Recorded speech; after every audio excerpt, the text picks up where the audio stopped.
नमस्कार दोस्तों, मेरा नाम है अवतार किशन और आज के इस लेक्चर में हम स्टार्ट करने जा रहे हैं एक नई यूनिट। तो उस यूनिट का टाइटल है बायोलॉजिकल सीक्वेंस डेटाबेसेस। ठीक है, अलग अलग बायोलॉजिकल सीक्वेंस डेटाबेसेस पे हम नज़र डालेंगे आज के इस लेक्चर में। तो ये पार्ट 1 होने वाला है इस लेक्चर का, जिसमें कि हम एनसीबीआई को बहुत ही बारीकी से डिटेल में डिस्कस कर रहे होंगे। ठीक है, तो वीडियो के साथ एंड तक जुड़े रहिए और चैनल को अभी तक सब्सक्राइब नहीं किया है तो जाके सब्सक्राइब कर लो। ठीक है, तो आइए वे लेक्चर शुरू करते हैं। और हाँ, ये लेक्चर पूरा हिंदी में होने वाला है, तो उन ऑडियंस को, जनरली उन यूज़र्स को फ़ायदा होगा इससे जो कि बायोइन्फॉर्मेटिक्स को बहुत ज़्यादा डिटेल में हिंदी में अच्छे से समझना चाहते हैं। आइए लेक्चर स्टार्ट करते हैं। तो सबसे पहले किसी भी चीज़ को समझने से पहले उसके बारे में हमें कुछ बेसिक जानकारियाँ होनी चाहिए। तो जैसे कि हम एनसीबीआई के बारे में पढ़ रहे हैं, तो एनसीबीआई के बारे में भी हमें बेसिक जानकारी होनी चाहिए। आइए सीखते हैं दोस्तों। जैसे कि आप देख पा रहे हो यहाँ पे एनसीबीआई जो एक होम पेज है, ठीक है, एनसीबीआई जो एक डेटाबेस है जिसे बोलते हैं हम, तो इसका एक वेब एड्रेस है। ठीक है, ये एक ऑनलाइन पोर्टल है। मतलब ये आपको बस क्या चाहिए, एक इंटरनेट कनेक्शन चाहिए और एक पीसी चाहिए एनसीबीआई को एक्सेस करने के लिए। ठीक है, ये फ्री ऑफ कॉस्ट अवेलेबल है ऑनलाइन। ठीक है, इसका वेब एड्रेस है www.ncbi.nlm.nih.gov। तो ये है भाई, कुछ 4 टर्म से मिलके बना है एनसीबीआई का हमारा वेब एड्रेस। तो यहाँ पे जो एनसीबीआई है इसकी फुल फॉर्म है भाई national centre for biotechnology information. ठीक है, तो ये एनसीबीआई स्टैंड करता है national centre for biotechnology information. और एनसीबीआई को जिसने बनाया है कौन है वो? NLM, national library of medicine. ठीक है, तो एनसीबीआई को बेसिकली देखा जाए तो 2 एजेंसियों ने बनाया है। ठीक है, और एक एनआईएच ने बनाया है, नेशनल इंस्टीट्यूट ऑफ हेल्थ। तो एनसीबीआई को किसने बनाया? एनएलएम और एनआईएच। ठीक है, और ये एनआईएच और एनएलएम दोनों क्या है? दोनों ही दोस्तों गवर्नमेंट की है साइट। ठीक है, दोनों गवर्नमेंट एजेंसी हैं। ठीक है, जिस तरीके से लास्ट में जीओवी लिखा हुआ है, ठीक है, इस वेब एड्रेस में। तो एनसीबीआई को खोलने के लिए हमें ये इस वेब एड्रेस की ज़रूरत होगी, www.ncbi.nlm.nih.gov। एनसीबीआई का मतलब national centre for biotechnology information, NLM का मतलब national library of medicine, NIH का मतलब नेशनल इंस्टीट्यूट ऑफ हेल्थ, और .gov का मतलब गवर्नमेंट की वेबसाइट है यूनाइटेड स्टेट्स की। ठीक है, जैसे कि मैंने अभी आपको बताया, स्टैंड्स फॉर एनसीबीआई किससे, एनसीबीआई की फुल फॉर्म क्या है? National centre for biotechnology information. ठीक है, जैसे कि आप स्क्रीन पे देख ही पा रहे हो, तो इसको समझाने की मेरे ख्याल से ज़रूरत नहीं है। नेक्स्ट पॉइंट पे चलते हैं। तो एनसीबीआई, जैसे कि मैंने फर्स्ट पॉइंट में आपको बताया, नेशनल लाइब्रेरी ऑफ मेडिसिन का एक पार्ट है। ठीक है, और ये कहाँ पे है? National institute of health. ठीक है, नेशनल इंस्टीट्यूट ऑफ हेल्थ का पार्ट है एनएलएम, मतलब नेशनल लाइब्रेरी ऑफ मेडिसिन। ठीक है, और ये कहाँ पे सिचुएटेड है? बेथास्डा एक जगह है यूनाइटेड स्टेट्स में। ठीक है, एक पर्टिकुलर प्लेस का नाम है जो मैरीलैंड में मतलब हैगी, और मैरीलैंड कहाँ पे भाई?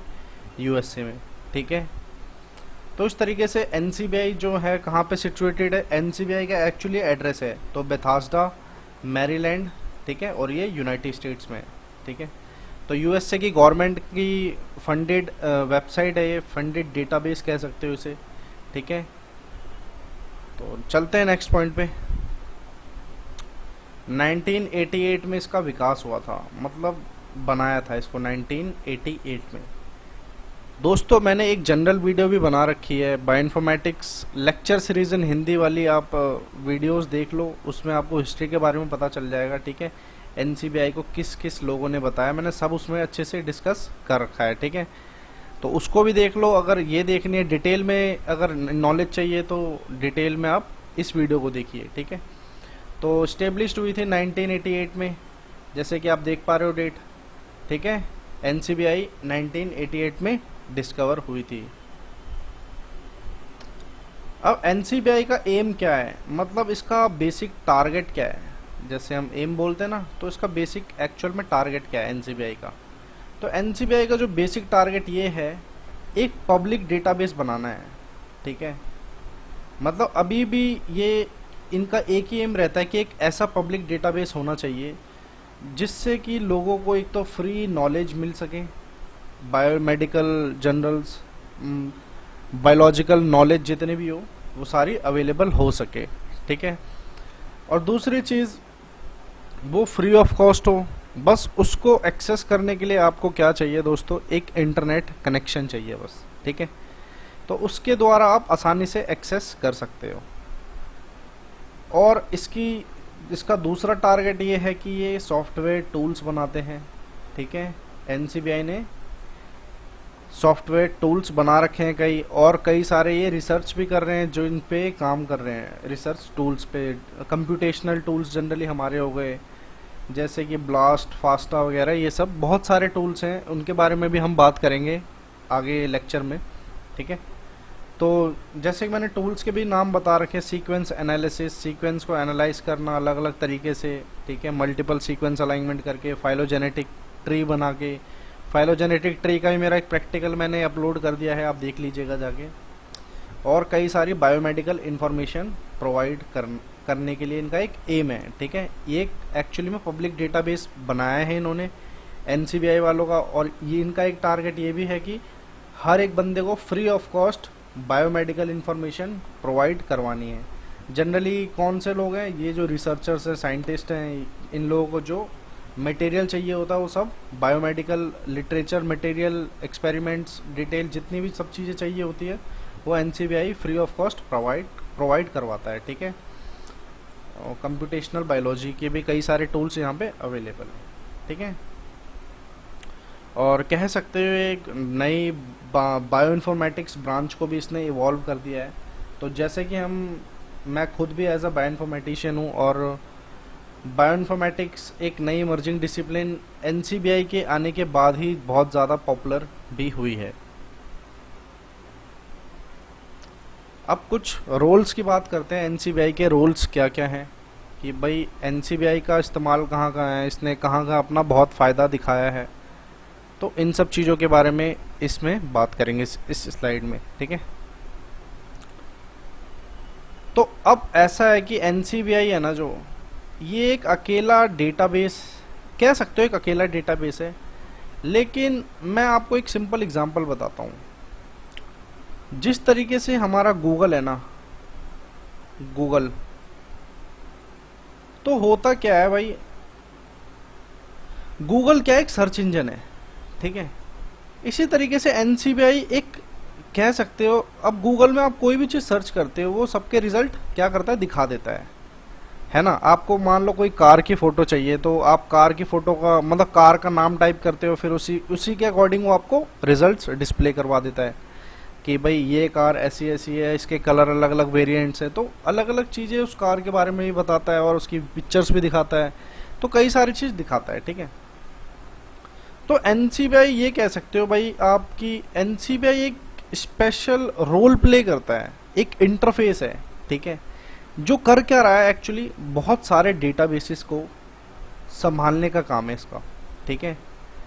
तो जैसे मैंने क्या बोला, एक इंटरफेस की तरह काम करता है जो कि बहुत सारे डेटाबेस को संभालता मतलब मैनेजमेंट करता है, ठीक है। अब ये भी मैनेजमेंट करता है, तो एक तरीके से ये भी क्या हो गया, डेटाबेस हो गया, ठीक है। तो कुछ डेटाबेस हैं जो कि जैन बैंक का दोस्तों आपने नाम सुना होगा, मोस्ट पॉपुलर डेटाबेस है। सबसे पहले एनसीबीआई ने इसका ठेका लिया था मेंटेन करने का, और 1992 में, ठीक है, 1992 में, 1992, ठीक है।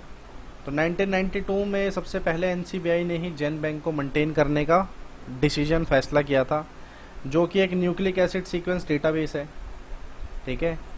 इसमें आपको डीएनए, आरएनए के सीक्वेंसेस अलग अलग स्पीशीज़ के मिल जाएंगे, ठीक है। और सबसे ज़्यादा पॉपुलर है जैन बैंक इसका, ठीक है। और भी कई सारे डेटाबेसेस पॉपुलर हैं जो कि एनसीबीआई में एक्चुअल में प्रेजेंट है, ठीक है। तो हम ओवरऑल ये कह सकते हैं कि भाई एनसीबीआई है ना जो एक सुपर सेट है किनका, डेटाबेसेस का, अलग अलग डेटाबेस का। इनमें हमारे प्रोटीन डेटाबेसेस भी हैं, जीनोम डेटाबेसेस भी हैं, पबमेड सेंट्रल भी है, लिटरेचर डेटाबेस भी है, एसएनपी है, बहुत सारे डेटाबेसेस हैं। नाम मैं गिनवाऊंगा आपको तो टाइम बहुत हो जाएगा, लेकिन मैं जो बहुत ज़्यादा इस्तेमाल किए जाते हैं मैं उनके बारे में आपको बताऊंगा। और कई टूल्स भी प्रोवाइड करता है एनसीबीआई, जैसे कि ICN 3D एक बहुत ही पॉपुलर विजुअलाइजेशन टूल है एनसीबीआई का, जो इन्होंने खुद डिस्कवर किया है। ठीक है, तो चलते हैं नेक्स्ट पॉइंट पे। Databases present in the NCBI are generally classified as primary and second derived databases. Derived database बोल दो या सेकेंडरी डेटाबेस बोल दो, एक ही बात है।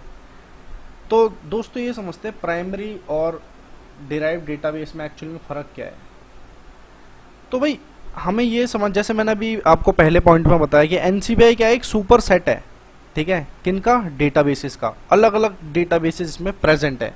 और ये एक इंटरफेस का काम करता है, इन सब डेटाबेस से आपको इन्फॉर्मेशन दिखाता है जो आपको ज़रूरत है, जिसका आपने क्वेरी डाली है, जो चीज़ आप एक्सेस करना चाहते हो उसके अकॉर्डिंग आपको रिजल्ट दिखाता है। ठीक है, तो ये समझते हैं प्राइमरी डेटाबेसेस एक्चुअली क्या होते हैं।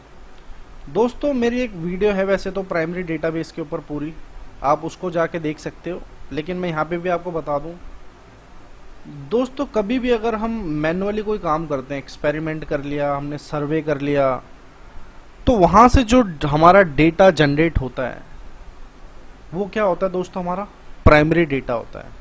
ठीक है, और अगर उस डेटा को हमने डेटाबेस में स्टोर कर दिया तो वो कौन सा डेटाबेस हो जाएगा, प्राइमरी डेटाबेस। दोबारा बता दूं, ऐसी कोई भी इंफॉर्मेशन जो एक्सपेरिमेंट से, सर्वे से, जो प्राइम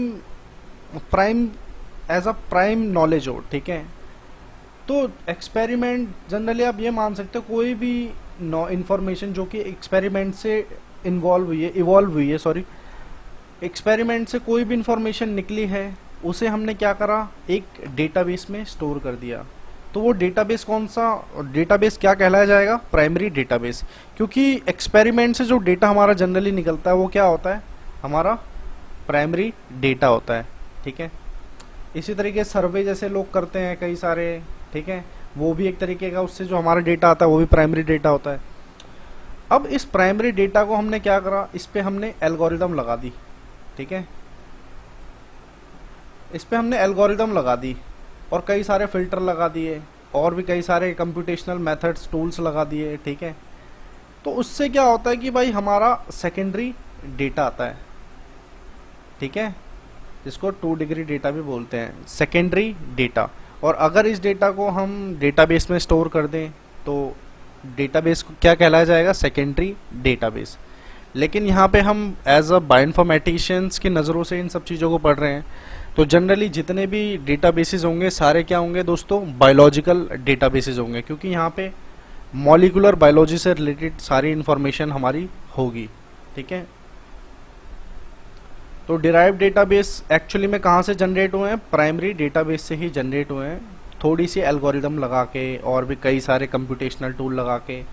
जो इन्फॉर्मेशन प्राइमरी डेटाबेस में नहीं थी, प्राइमरी डेटा में नहीं थी, उसमें थोड़े एल्गोरिदम लगाई, टूल लगाई, उसको कहने का मतलब तोड़ा मरोड़ा, और उससे जो नया डेटा ऑब्टेन हुआ वो क्या हो गया दोस्तों, हमारा डिराइव डेटा। और डिराइव डेटा को अगर डेटाबेस में स्टोर करेंगे तो डिराइव डेटाबेस। ठीक है, चलते हैं नेक्स्ट पॉइंट पे। एनसीबीआई एक डेटाबेस रिट्रीवल सिस्टम प्रोवाइड करती है, एक्चुअली डेटा रिट्रीवल सिस्टम भी बोल सकते हो उसे। ठीक है, तो जैसे कि आप देख रहे हो स्क्रीन पे, तो डेटा रिट्रीवल सिस्टम, इसका सिस्टम का नाम क्या है, एंट्रेज। एंट्रेज एक सर्च इंजन है, किसका, एनसीबीआई का। आपको कुछ भी सर्च करना है, मान लो कोई प्रोटीन सर्च करना है, हीमोग्लोबिन। ठीक है, हीमोग्लोबिन आपको सर्च करना है, तो दोस्तों आप कर क्या रहोगे, सीधा हीमोग्लोबिन सर्च बॉक्स में लिख दो आप एनसीबीआई के। ठीक है, फिर यहाँ गो कर दो। गो करने के बाद क्या होगा, आपको हीमोग्लोबिन से रिलेटेड जितनी भी क्वेरी होगी, या हीमोग्लोबिन को कौन से जीन कोड करती है, किस जीनोम में इन्वॉल्व है, वो कौन सा प्रोटीन है, हीमोग्लोबिन, अलग अलग स्पीशीज के प्रोटीन डिस्प्ले कर देगा।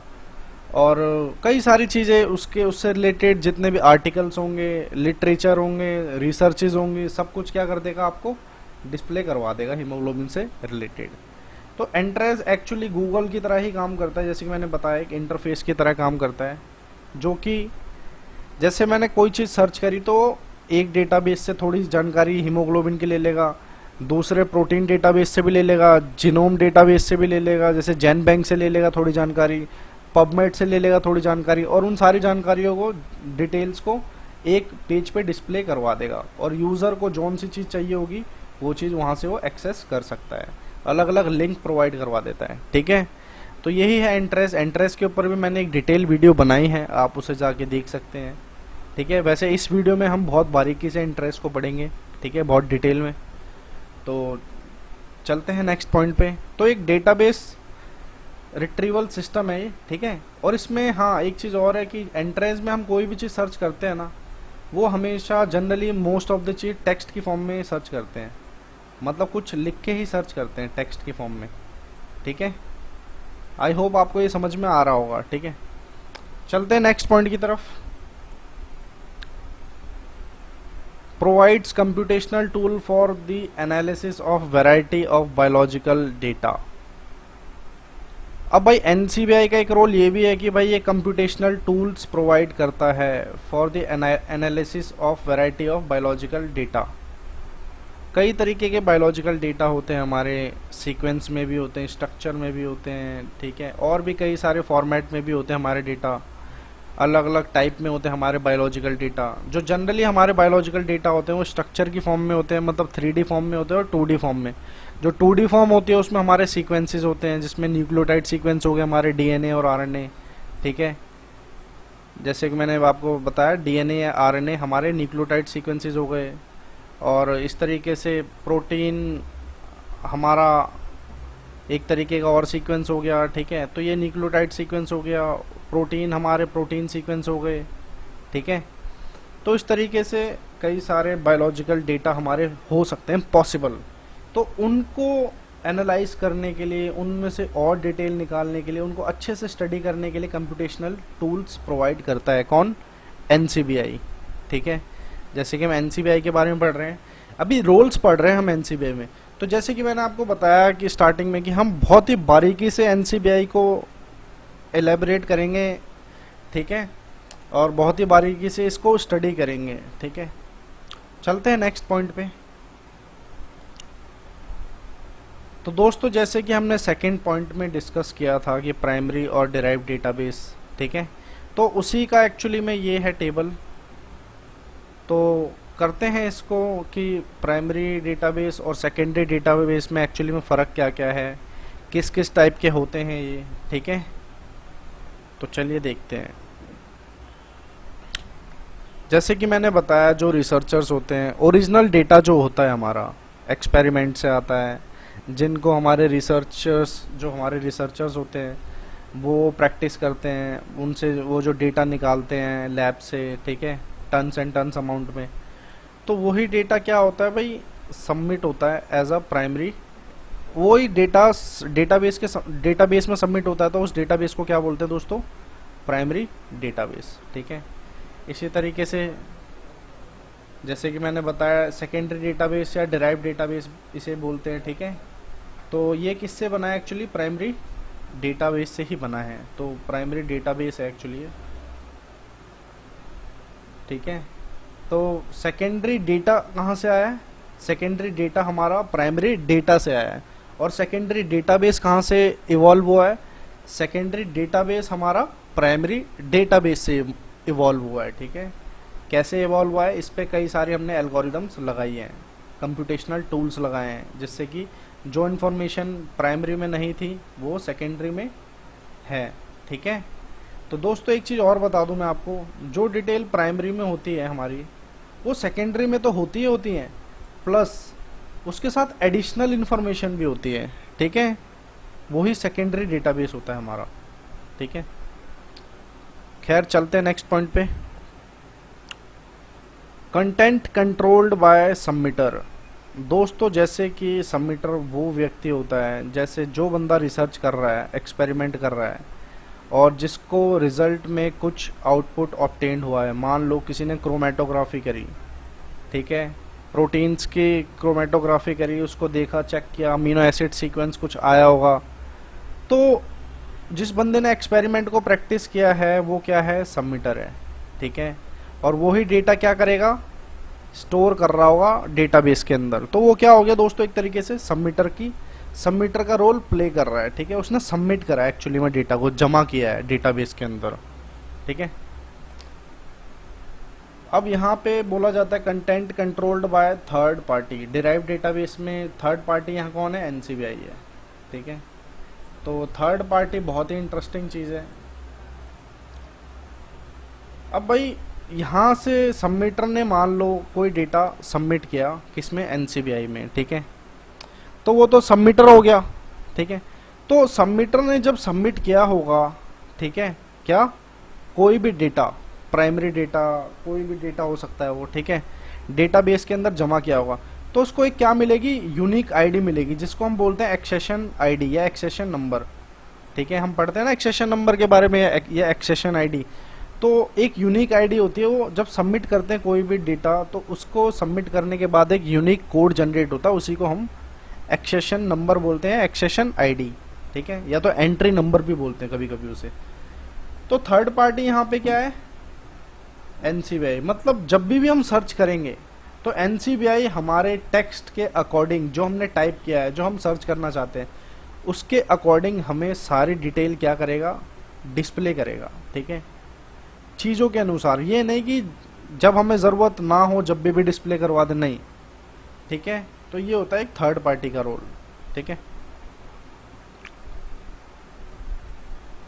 तो प्राइमरी डेटाबेसेस के एग्जांपल हैं हमारे जैन बैंक, जैसे कि आपको पता है जैन बैंक एक, जैसे मैंने बताया 1992 में इसकी स्थापना हुई थी।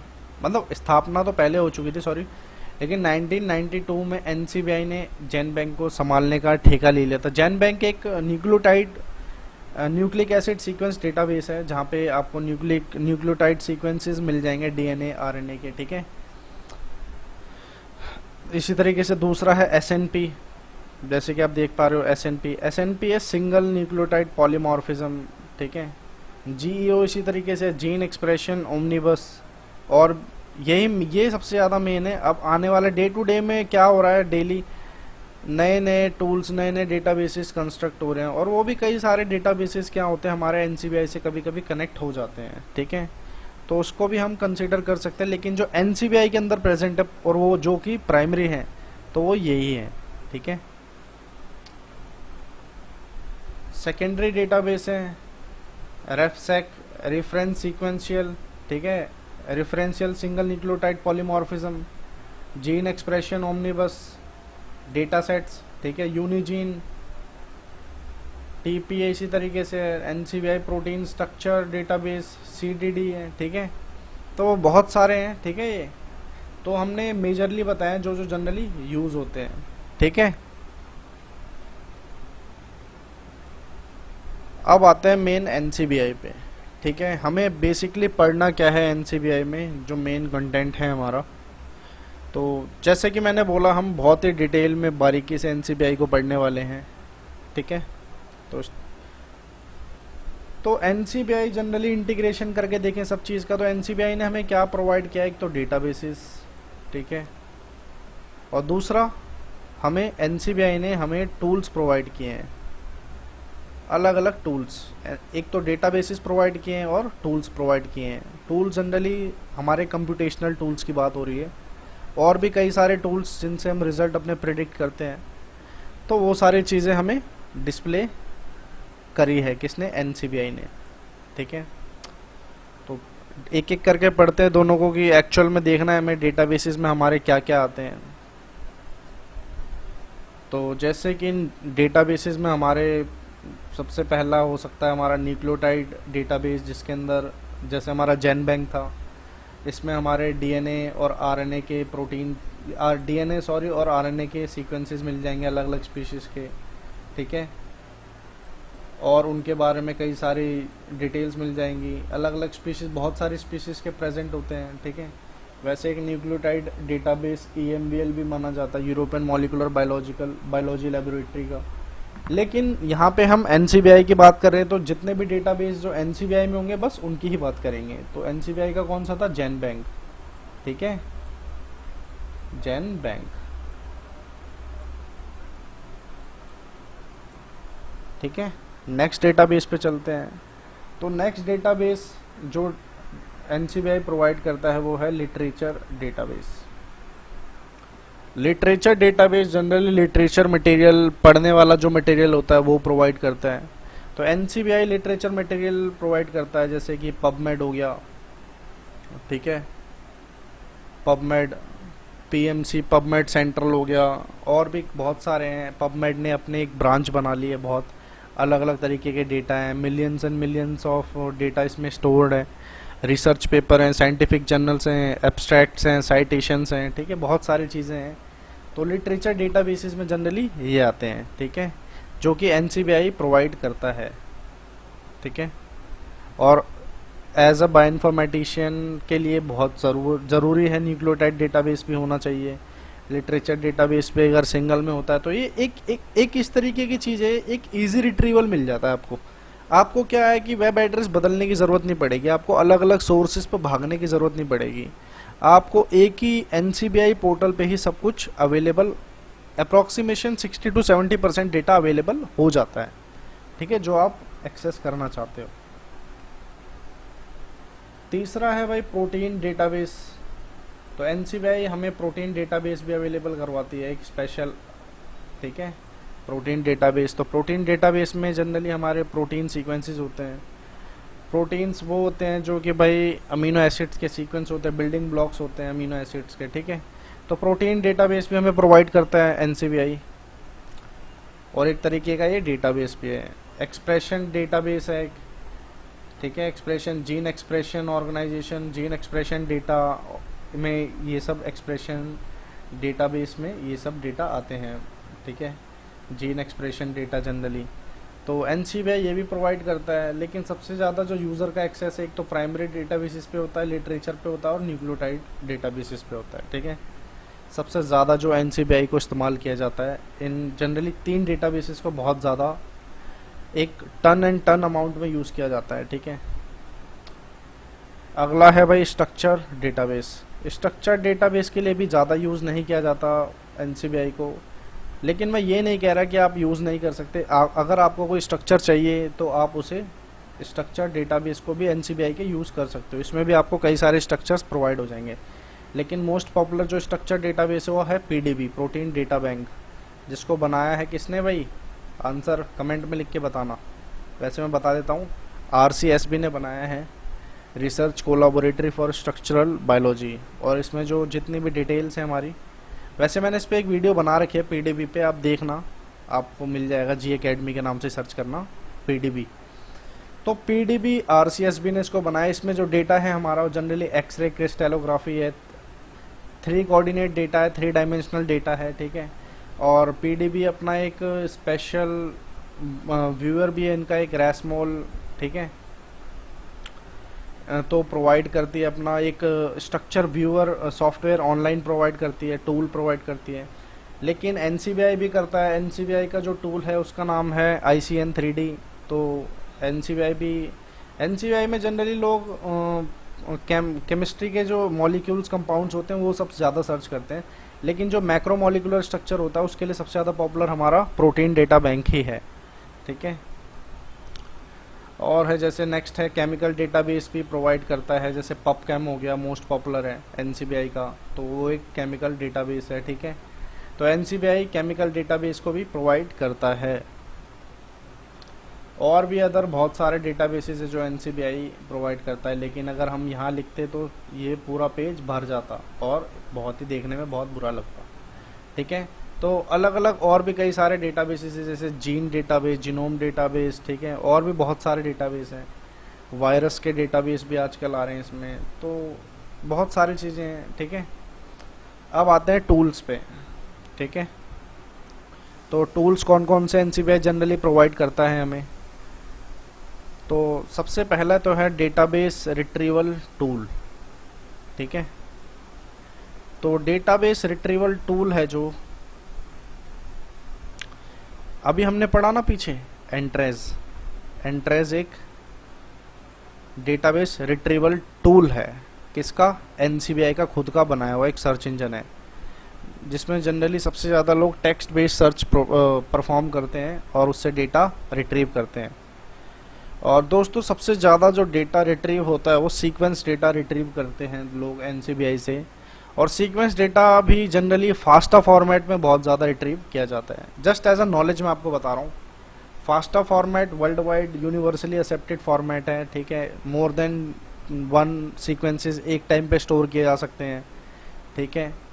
और किसी भी टेक्स्ट एडिटर में जनरली उसे व्यू कर सकते हैं, विजुअलाइज कर सकते हैं, नोटपैड से लेकर वर्डपैड, ठीक है, एमएस वर्ड, किसी में भी आप चाहते हो उसमें एडिट कर सकते हो उसको, ठीक है। पहली लाइन डिस्क्रिप्शन की होती है, ग्रेटर देन सिंबल से स्टार्ट होता है फास्टा सीक्वेंस, और सेकेंड लाइन से हमारा मेन सीक्वेंस होता है। इसमें हम फास्टा सीक्वेंस में हम अपने न्यूक्लियोटाइड सीक्वेंस, प्रोटीन सीक्वेंस, हम दोनों ही स्टोर कर सकते हैं, ठीक है। और कई सारे टूल्स भी प्रोवाइड करता है, स्पेशलाइज्ड टूल, जैसे कि हमें सबसे ज़्यादा हम ब्लास्ट करते हैं। ब्लास्ट, जो बायोइन्फॉर्मेटिक्स बैकग्राउंड से होंगे उन्हें समझने में दिक्कत नहीं हो रही होगी, ब्लास्ट एक बहुत ही इम्पॉर्टेंट टूल है, ठीक है। कौन सा? Blast, BLAST। ब्लास्ट का मतलब दोस्तों होता है हमारा basic local alignment search tool. अब ये देखो काम कैसे करता है, थोड़ी सी इसके बारे में आपको मैं हिंट दे दूं। जैसे आपने कोई आपके पास कोई सीक्वेंस है, प्रोटीन का सीक्वेंस है सपोज कीजिए, आपको उस प्रोटीन के सीक्वेंस का नाम नहीं पता, आपको उसका क्लासिफिकेशन नहीं पता कि वो प्रोटीन एक्चुअली में उसका फंक्शन क्या है, एक्चुअली उस प्रोटीन का नाम क्या है, तो आप ब्लास्ट करके उस प्रोटीन का नाम पता लगा सकते हो और उसके फंक्शंस पता लगा सकते हो, ठीक है। आपके पास जो एक क्वेरी सीक्वेंस है, कोई भी हो सकता है सीक्वेंस, आपके पास न्यूक्लियोटाइड सीक्वेंस हो, आप उसका भी बारे में भी पता लगा सकते हो, जो कि जैसे कि मैंने बोला, कोई भी अगर आपके पास अननोन सीक्वेंस है, जिसका आपके पास नाम ना अता पता कुछ भी नहीं है, उससे अगर तुम ब्लास्ट करते हो, आप ब्लास्ट परफॉर्म करते हो उस सीक्वेंस के साथ, तो आपको उस सीक्वेंस की जनरली 90 to 95% डिटेल्स पता लग जाएंगी, ठीक है। इसीलिए हम ब्लास्ट करते हैं। और ब्लास्ट जनरली इस तरीके से काम करता है कि भाई जैसे डेटाबेस होता है ना एक, तो एनसीबीआई डेटाबेस के अंदर हर तरीके के क्या है, डेटा स्टोर्ड है, ठीक है। अब ये क्या करता है, जैसे आपने कोई टेक्स्ट, कोई मान लो सीक्वेंस इसमें ब्लास्ट किया, तो उस सीक्वेंस की मैचिंग करेगा अपने डेटाबेस में, ठीक है। डेटाबेस में मैचिंग करके क्या करेगा वो, जो मैक्सिमम पॉसिबल मैचेस दिखा रहा होगा इस डेटाबेस के अंदर, जो तुम्हारा टेक्स्ट जितना ज़्यादा जिस सीक्वेंस से मैच कर रहा होगा उस सीक्वेंस को डिस्प्ले करेगा अकॉर्डिंगली, जो कम कर रहा होगा उनको नीचे करता जाएगा, और on the basis of E value, false positive value, on the basis of score, ठीक है, इनके बेसिस पे हम परसेंटेज क्वेरी कवरेज, इनके बेसिस पे हम अपना सीक्वेंस सेलेक्ट करते हैं, ठीक है। जैसे कि जितनी कम ई वैल्यू होती है उतना सीक्वेंस अच्छा माना जाता है, और स्कोर जितना मैक्सिमम होता है उसके बेसिस पे भी सीक्वेंस अच्छा माना जाता है, सेलेक्ट करते हैं जो, ठीक है। तो स्पेशलाइज्ड टूल में जनरली हमारा ब्लास्ट आ गया। तो ब्लास्ट के एक्चुअली बहुत सारे फ्लेवर हैं, फाई ब्लास्ट, साई ब्लास्ट, आजकल तो सिंपल ब्लास्ट भी आ गया, ठीक है। बहुत सारे ब्लास्ट के टूल्स हैं, ठीक है।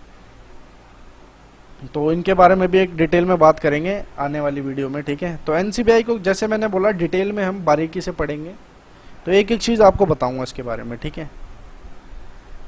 ब्लास्ट टूल प्रोवाइड करता है, स्पेशलाइज्ड टूल भी प्रोवाइड करता है। स्पेशलाइज्ड टूल में कंप्यूटेशनल टूल हो गए कई हमारे, ठीक है। तो ब्लास्ट टूल, अब स्पेशलाइज्ड टूल की बात करते हैं। तो ब्लास्ट टूल में जैसे कि मैंने बताया, ये सारी जानकारी है ब्लास्ट टूल की थी, ठीक है। स्पेशलाइज्ड टूल में भी आ सकता है ब्लास्ट टूल, लेकिन और भी इससे भी ज़्यादा कई स्पेशलाइज्ड टूल जैसे देखते हैं। सीक्वेंस सबमिशन टूल प्रोवाइड करता है हमें कौन? एनसीबीआई।